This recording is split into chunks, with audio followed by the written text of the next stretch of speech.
6 months to the day of when we first saw him take the podium.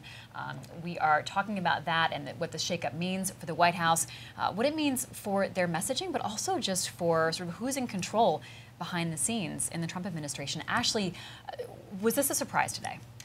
It was definitely a surprise to me today, yeah.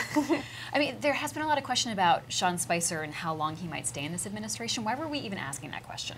Sure. So to be clear, one thing is Spicer has sort of almost since the very first day when he did his first briefing and he came out and immediately undercut his credibility because he basically lied at the urging of the president about how many people, the crowd numbers on the National Mall for the inauguration. There have been questions about Sean Spicer, what he's done to his reputation, how long he'll stay in there. The president is someone who sort of has this Jekyll and Hyde personality where the president will publicly criticize Sean Spicer in the comm shop.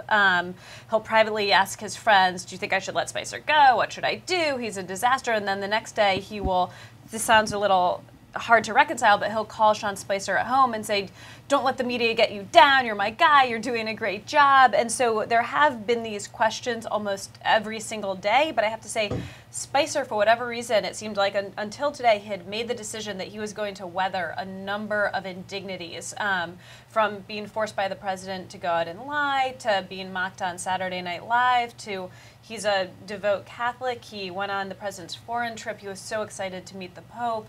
The president didn't allow him in as punishment for some perceived misdeed, but for whatever reason, Anthony Scaramucci was the final indignity that Sean Spicer just could not tolerate. I wanted to stay with you for one more moment because you were writing the big story today about Anthony Scaramucci being brought in as the communications director, and that seemed to be the focus.